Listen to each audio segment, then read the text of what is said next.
In our last lesson, we focused on spicing up the right hand to make your accompaniment more interesting. Today, we're going to turn our attention to the left hand. I'm going to show you two amazing left-hand patterns that will make you sound like a professional. But before we dive in, a quick note, these patterns will really shine when you use them with the sustain pedal. If you're not comfortable using the sustain pedal yet, check out my lesson on it. I promise you it's a game changer for your playing. Now, let's get started. Our first pattern is influenced by Für Elise by Beethoven.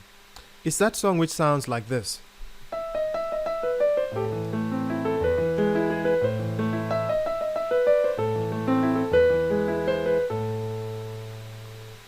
I even have a tutorial for this song, and it's right here.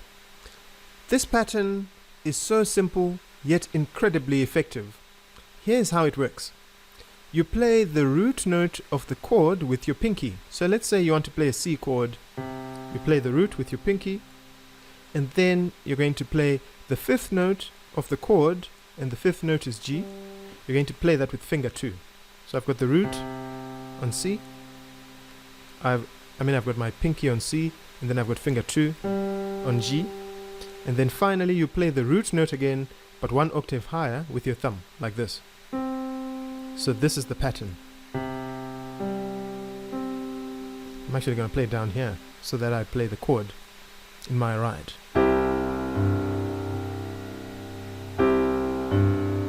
Sometimes you might go up and down.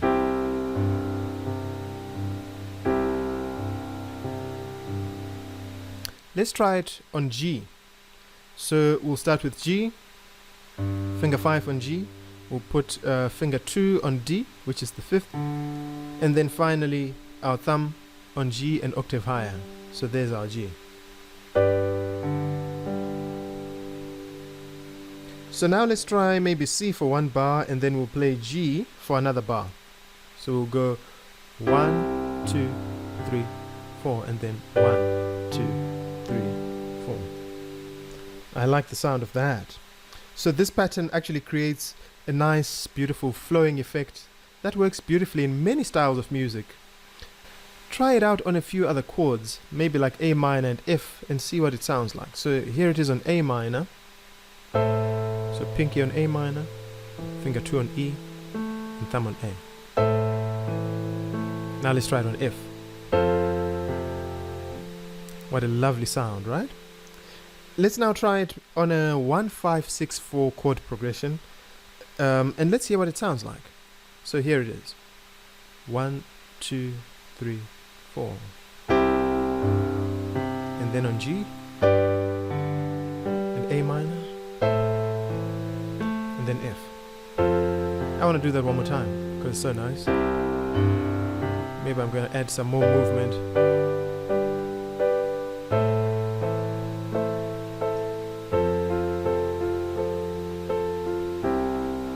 I've just, for fun, added some things from the previous lesson.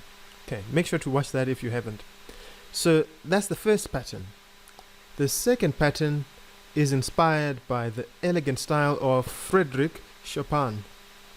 If you don't know Chopin, he's the guy who wrote this famous piece here. Hope I can play it.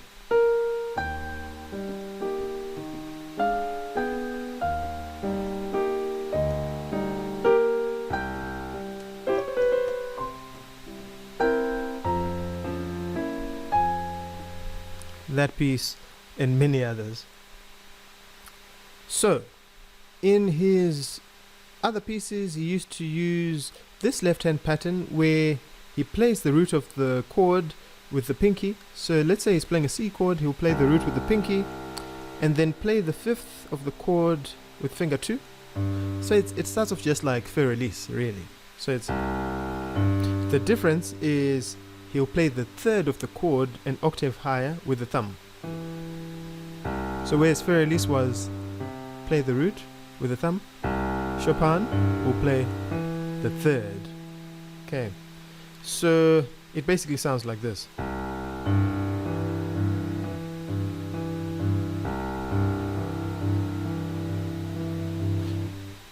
As soon as I did that, the song that came to mind was some piece by Richard Clayderman. I think it was called Ballade for Adeline or something like that. This song here.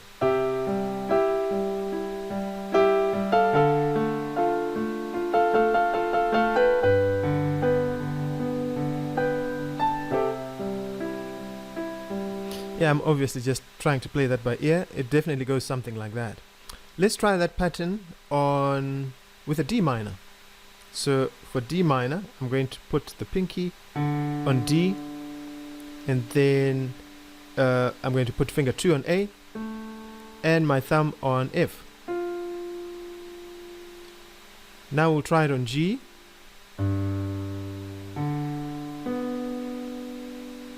Okay, and actually there's the opening for that Ballade for Adeline song. So I was going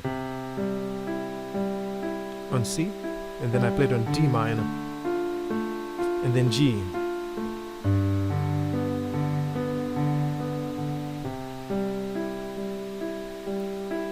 Notice how this pattern adds a slightly more intricate and lyrical quality to your playing. I think it's perfect for slower, expressive pieces. Here are some final tips for these left-hand patterns. Number 1, make sure that you practice slowly. Focus on accuracy. So make sure that you're playing the correct notes. If it's C, make sure you play G in the middle and then C. If it's the Für Elise or if it's the Chopin, make sure it's the correct fingers on the correct notes. Okay, once you're comfortable with the pattern, then you can start speeding it up. So practice slowly. The second tip is use the sustain pedal. The pedal gives you a nice legato sound, and the important thing with the pedal is just remember to lift the pedal when you play a different chord so that you keep your sound nice and clean. Here's a different chord, so you let go of the pedal and then you put it down again. And then tip number 3 is practice with a chord progression. So it's nice to play it play these patterns on one chord, but it's even nicer if you can play them on a simple chord progression like 1-5-6-4 or 6-4-1-5. So you might have for 1-5-6-4. Let me play that with Chopin.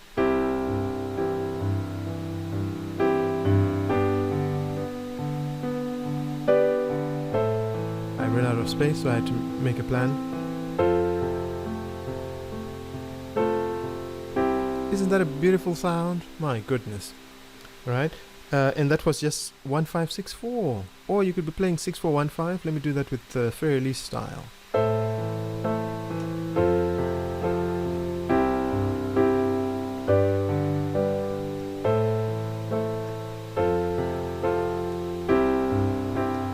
I mean, whether you're playing in church or playing whatever, that just sounds beautiful, gorgeous.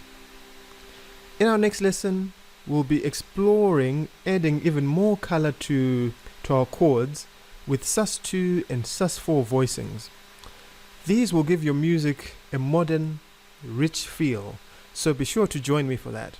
As always, don't forget to like, comment and subscribe if you found this useful. Share this video with anyone who's learning piano. It just might inspire them to keep going. So thanks for watching and enjoy your playing.